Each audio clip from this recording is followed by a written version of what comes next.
Hi, my name is Jared, and this is Horror Obsession. Today, I want to continue my series of videos on the Nightmare on Elm Street franchise. I went into very technical detail of the Tina death scene from the original Nightmare on Elm Street, but I wanted to talk about the 2010 remake today, directed by Samuel Bayer. I remember this movie being pretty disappointing on my initial viewing, but I recently rewatched it and I was actually pleasantly surprised. It's possible that it seemed better by virtue of comparison, since the other horror classic remakes I've recently watched are Carrie, Friday the 13th, and the Alexander Daddario Texas Chainsaw, all of which were bland, irritating, soulless, paint-by-the-numbers cash grabs. I decided to rewatch Nightmare 2010 to confirm my suspicion that all the remakes of horror classics are awful, with the exception of the wonderfully twisted Suspiria remake, which I actually find more entertaining and superior to the original in many ways. So Nightmare 2010 does a good job with two key elements of a quality horror movie. The kills are pretty inventive and disturbing, and the characters are reasonably likable. If you can nail down those two aspects of your slasher film, you've probably got at least a competent movie on your hands, and that's what we have here. This movie is in no way superior to the original, and I would put it probably 4th overall in the franchise. For those of you wondering, I would probably go Nightmare 1984, New Nightmare, Dream Warriors, Nightmare 2010, Freddy vs. Jason, Dream Master, Freddy's Revenge, Dream Child, and Final Nightmare last. No, I didn't spend very much time on this list, and yes, I think the quality of my writing is deteriorating since I watched Damian Shannon and Mark Swift's magnum opus, Friday the 13th, 2009. Oh, did Daddy have a little lick? You like that, bitch? You know you do. So what do I actually like about Nightmare 2010? Well, like I mentioned, the core of it is two things. The kills are good, and the characters are fine. With slashers, you can forgive major missteps with everything else, though I would say the directing, script, acting, cinematography, and lighting are all adequate to tell the story they want to tell. This will be easier if I just show you, which interestingly is also Ghislaine Maxwell's favorite line. Alright, so the movie opens with Dean, who looks like he's been at EDC for a pretty long weekend, asking for coffee from his waitress. The lighting in the restaurant is very dim, immediately signaling to savvy audience members that this is probably a dream. The waitress ignores him, which is pretty standard for me, but apparently not for Dean, who follows the waitress into the back, trying to get her attention. Alright, calm down, dude, this is getting creepy. Oh, and the other creepy thing is this huge stove fire and the fact that what looks like an entire pig was butchered and is just chilling in these pots. But Dean just kind of ignores it and turns around to go back to his table. Unfortunately, he walks right into a jump scare. Dean. I'm so startled. And wakes up, back at his table, but with a real waitress talking to him. Dean gets reprimanded for falling asleep and checks his hand and finds out that the cut in his dream is real? How is that possible? I thought it wasn't real. Your mind makes it real. Oh, alright, thanks Morpheus. Alright, so Chris, Dean's girlfriend, comes in and Dean confirms he has been at EDC. You look like you haven't. Like I haven't slept in 3 days. Turns out, the waitress is Nancy, and she goes to collect the bill from some alternative high school kids. Jesse, the obvious bad boy trope, and the nice guy, Quentin, who is socially anxious and wants to ask Nancy out but can't pluck up the courage. They have some decent flirty banter. Do you ever get tired of working here every weekend? Do you ever get tired of coming here every weekend? We cut back to Dean and Chris, and Dean continues to sound like someone rolling balls. So what, you can't sleep? I can sleep. I just don't want to. He spills some coffee on Chris, she walks away, then Freddy comes and makes him slit his throat, in our introduction to the horror and our first kill. This kill is pretty brutal, and Sam weaves in the core elements of the horror villain by showing that These dreams, they're real. bit on the nose, but it works. Like I said, the quality of the kill more than makes up for the dialogue, which is totally devoid of any subtext.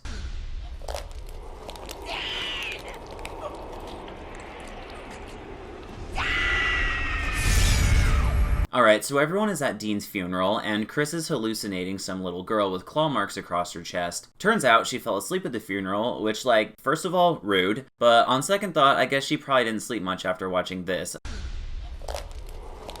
Chris is trying to pay her respects to her boyfriend, who they think committed suicide, and Jesse comes up and starts hitting on her like he's Will Ferrell in Wedding Crashers. Damn it, Roger.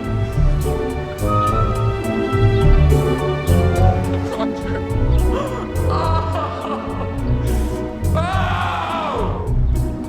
Damn you, Roger! Chris tries to talk to Jesse about the strangeness of Dean repeating, "You're not real," while supposedly committing suicide, and Jesse doesn't really give a shit, but then Nancy shows up and, dun dun dun, she's having bad dreams too. These dreams, they're real.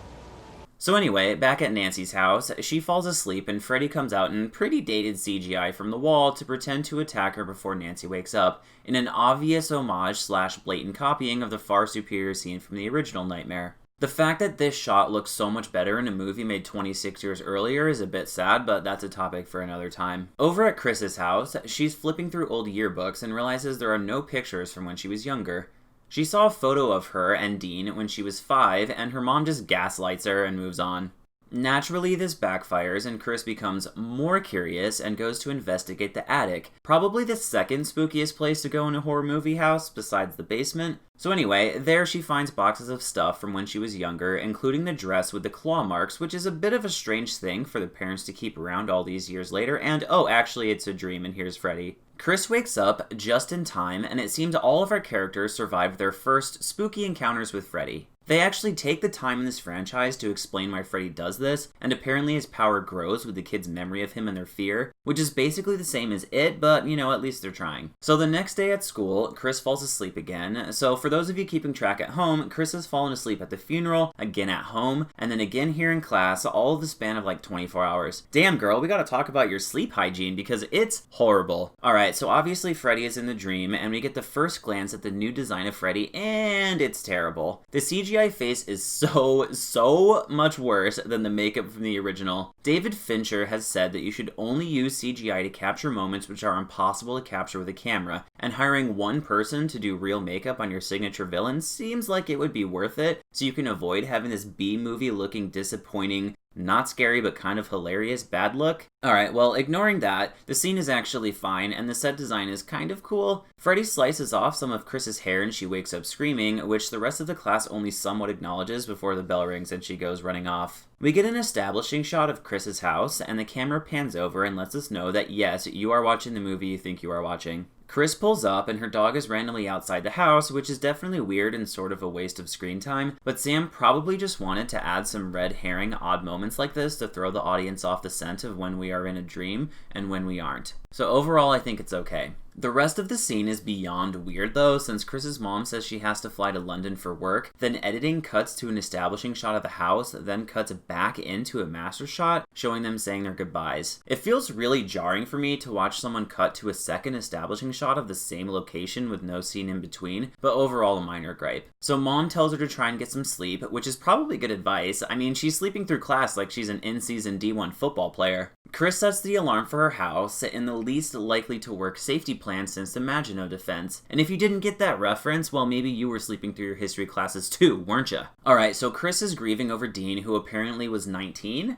Starting to get in dangerous territory there, buddy. Alright, so Chris hears a strange noise and turns out it's Jesse, who is at her window. Guess that house alarm didn't really do much, eh? Well, this time Jesse shares that he's having the same dream of a guy with knives on his fingers, which would be kind of a shocking revelation if Nancy didn't already confirm that like 10 minutes ago. These dreams, they're real. Alright, so Chris asked Jesse to stay the night. I guess all that funeral crashing really paid off, huh? Funerals are insane. The chicks are so horny, it's not even fair. It's like fishing with dynamite. They end up not hooking up, which sets up the scene we all know is coming. I did a 22-minute video on this 5-minute and 29-second long scene from the original Nightmare, so you can probably guess I like the original version of this scene a lot. The start is similar, with Chris going outside to investigate. There is a bit less setup, and Freddy isn't calling her name like before, probably to create some confusion about whether we are actually in a dream or not. Chris sees her dog dead at the hands of Freddy. I was just petting him. and runs back inside but ends up in her old school. The creepy Freddy theme song is playing in the background, and they lean into the silly lyrics with Freddy trying to play hide and seek. The horrible CGI strikes again as you hear the audio just fine, but Freddy's lips barely move. Ready or not, here I come. This wakes Chris up, and she tries to wake up Jesse, but he's like, nah, I like class and want to stay awake for it. Leave me alone, you insomniac psycho. Chris goes to the bathroom for a jump scare setup, which they don't go through with, which I actually like since it keeps the audience guessing. Chris goes back to sleep, but now it's Freddy in the bed next to her. Sam shoots Jesse's wake up in a medium full shot double, which I don't like as much since we are supposed to be in Jesse's perspective now. Would have liked a close-up single like Wes used, but that's alright. The rest of the scene is pretty much the same, with Chris spinning around in the air, then getting cut open by Freddy, and the blood splashing on Jesse. Jesse makes sure to rub his DNA on Chris's face before realizing how it looks. It doesn't matter what happened. What matters is what looks like what happened. And what looks like what happened is pretty nasty. Jesse then heads over to Nancy's house to do her a favor and deliver some exposition, and for some reason the script feels the need to repeat this line. Just don't fall asleep. If you die in your dreams, you die for real. Okay, we get it. Morpheus explained this to me like 11 years ago, guys. Relax. Jesse goes to run, but the cops are right there and he gets arrested. He goes to holding, and his cellie doesn't seem thrilled about having a roommate. They show the video the security guards are watching and all the locked doors, which helps reinforce the fact that no physical barrier keeps you safe from Freddy, though Epstein didn't kill himself, so I think most of us already knew prisoners weren't particularly safe from suspicious suicide. Alright, so Quentin is at the library researching sleep deprivation, but he gets distracted by an obvious hypnagogic hallucination and goes looking for this mysterious little girl in there with him. Unfortunately for him, he ends up walking right into a jump scare.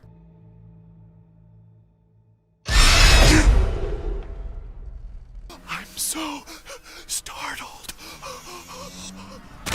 Meanwhile, Jesse gets his bail posted, which is a little weird since he is accused of a violent murder, but alright. So he leaves his cell and perhaps realizes this is fishy, then turns around to find himself clearly in a dream. He wanders around the dream set for a while, and of course Freddy is there. Jesse tries running, since apparently he hasn't gotten the message that he is not in an actual physical space, but rather an abstract dream world, so naturally he doesn't get away. He wanders in on the bodies of Dean and Chris, and then tries to bargain with Freddy, which doesn't go great.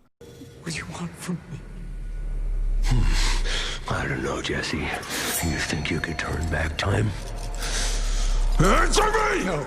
Do you think you can bring the dead back to life? No. No! No! I didn't fucking think so. Freddy punks Jesse by disappearing temporarily, only to predictably come back for an absolutely barbaric kill.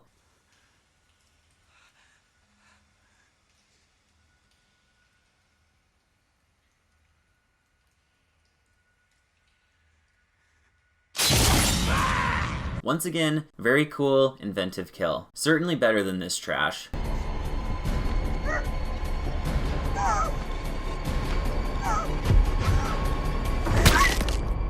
Freddy then gives Jesse a science lesson reminiscent of Reanimator on how long brains survive after the body has died. After the heart stops beating, the brain keeps functioning for well over 7 minutes. The brain can only survive an additional 6 to 12 minutes. 6 to 12 minutes. Back at the library, Jesse and Nancy are studying about sleep stuff and he offers her Adderall. They figure out some unimportant plot stuff and compare Freddy to Pied Piper. We love the name Pied Piper. It's a classic fairy tale. Well, I looked it up. It's about a predatory flautist who murders children in a cave. We cut to Nancy back at home and she asks her mom, "Oh, it's you, Connie Britton. Kinda forgot you're in this." Alright, so Nancy asks Connie about Freddy and she just gaslights her. We went to school together when we were little or something like that. Not that I can recall. Do we ever know a guy named Freddy? I don't think so.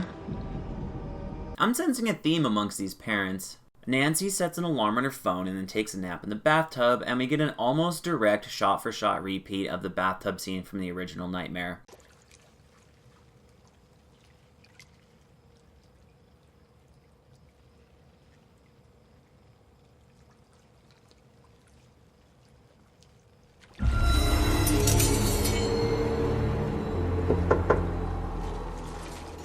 honey. Nothing comes of it, and Nancy gets out of the tub and then goes to her room where it is snowing? Her dream brain just kind of accepts this, and then also accepts this cool transition shot from the snow, which teleports her to her childhood elementary school. Of course Freddy is there, and he is not respecting her personal space. You're my number one. You're my little Nancy.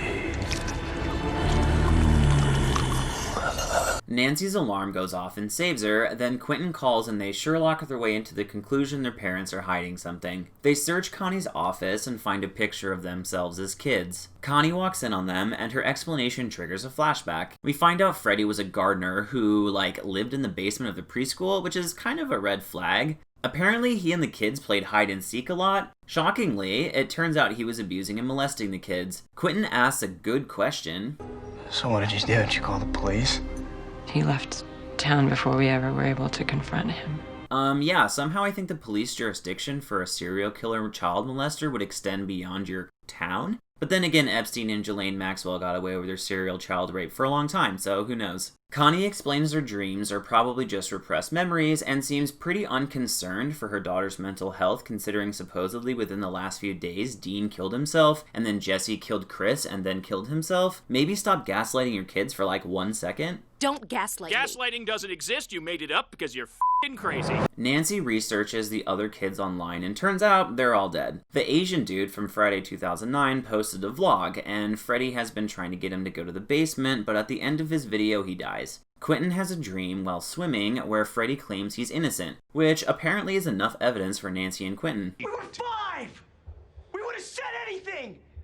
Why didn't you go to the police? I suppose I can understand Quentin coming to this conclusion, but Nancy... You're my number one. You're my little Nancy. Nancy and Quentin try to refill his Adderall prescription, and Nancy uses the car cigarette lighter to burn herself to keep herself awake, which appropriately works for 30 seconds. Freddy attacks Nancy in the pharmacy, and she accidentally pulls a piece of his sweater to real life, in what is Sam's version of OG Nancy pulling his hat back to real life. Connie shows up at the hospital to continue her gaslighting campaign. Don't gaslight me. Gaslighting doesn't exist. You made it up because you're f***ing crazy. Quentin steals some epinephrine in a really solid move by him. The doctors naturally want to sedate Nancy since she's freaking out, but her and Quentin sneak out the back or something. Nancy raises some concerns about the epinephrine. You can't just take that. You have no idea what it's gonna do to you. But he's like, yeah, whatever, stop being such a prude and inject this shit with me. They chit-chat in their car before Freddy appears as an obvious hallucination in the road. For some reason they swerve and then obviously crash and end up at their old school. How lucky. They explore and end up finding the rape cave Freddy used, and we get a pretty disturbing flashback of Freddy and Nancy painting the walls with literal blood. Rooney Mara does a good job showing someone in extreme distress without being over the top and ridiculous, especially when Quentin finds a bunch of what I can only assume are extremely fucked up pictures of Nancy and Freddy. What are those? What are those pictures of? They're all of you. Finally, this convinces Quentin and Nancy that maybe this Freddy guy isn't actually on the up and up. Nancy quickly formulates a plan to bring Freddy to the real world, and she goes after him in the dream world. Freddy goes after Quentin first and wounds him pretty badly. Then Nancy and Freddy play their game of cat and mouse for a bit. Nancy stabs him with a pair of scissors, and Freddy delivers a quick line about how he can't be hurt in my world. Freddy goes all supervillain on them and explains his plan was to make Nancy so tired by haunting her that she couldn't wake up naturally anymore. Alright, that doesn't really make sense, but whatever. Quentin uses the epinephrine and Nancy pulls Freddy to real life. Turns out neither of them had any plan on what to do once Freddy was in the real world. At least OG Nancy had a bunch of traps set up in a room and had an axe and stuff. Anyway, Nancy cuts off his arm with a paper cutter, then slices his neck open. Nice job, Nance. You're in my world now, bitch! They burn the school down a second time because that worked so well the first time. Nancy and Quentin go home, and the movie ends with a typical re-establish the horror jump scare from the mirror and a gratuitous use of camera work clearly intended for 3D audiences, and credits. Dream, dream when I want you in my arms. Alright, so Nightmare 2010 is definitely not a perfect movie. Everything they copied from the original is basically a strictly worse version of it. From the bathtub scene, to the wall stretching scene, to Tina/Chris's death scene, to Nancy's plan to pull Freddy to the real world. That being said, the original movie is a masterpiece and probably my favorite slasher ever, so there was a lot of room between that movie and a bad movie, and this movie definitely falls somewhere in the middle. The characters make reasonable decisions, with the exception of Nancy somehow buying the Freddy is innocent argument Quentin makes. I mentioned at the start that slashers need two things: good kills and okay characters. The acting is pretty solid across the board, with Chris giving a perfectly acceptable performance as the always scared hot girl. Rooney Mara is given all the nuanced work, which makes sense since she is definitely the best actor amongst the main 5 kids. Quentin, played by Kyle Gallner, is very solid in his supporting role, and at no point does his performance distract from the movie. He doesn't elevate the material in any meaningful way, but this is a slasher movie, so that's beyond acceptable. The script is fine and tells the story of Freddy pretty well for a modern audience. I wish they would have ditched the subplot about Freddy potentially being innocent, which besides being really stupid is also exceedingly unconvincing. Even if he was innocent before and was burned alive inappropriately, the fact still remains he is killing all the kids, so it's not like you're going to generate much audience sympathy for the guy. Alright, now the kills. The kill of Dean is gruesome, and Sam is not afraid to show an uncomfortably long take of the throat slit without being campy with the amount of blood. Chris's kill is tainted somewhat by being so similar to Tina's, but the scene itself is pretty harrowing and compares just fine to the original, with the exception of the setup, which is notably worse. Jesse's death is graphic and brutal, and Sam rubs a little salt in the wound by showing Freddy torturing him even beyond his death, which adds considerable terror to the situation. Finally, there is the cheesy re-establish the horror death at the end on Connie, which is pretty lame and obviously intended to take advantage of theater 3D. The only complaint I have amongst these deaths is that the kill count is a bit low, but there is enough other depravity to carry us through the rest of the movie. The characters feel like they're in danger the entire time, and everyone isn't making dumb sex jokes every 3 seconds, unlike someone's script. You remember that special night we had? Remember when you took my virginity? You're sexy. You're still tight as ever. I feel like it isn't too much to ask for a horror movie to actually take itself seriously every once in a while. Overall, Nightmare 2010 is a good, solid slasher that doesn't add anything to the franchise, but does present the same material in an engaging way to a younger audience. I think it is probably the 4th best movie in the franchise, like I said earlier, but I wouldn't recommend watching much beyond Dream Master unless you have a weird infatuation with scary movies, or horror obsession.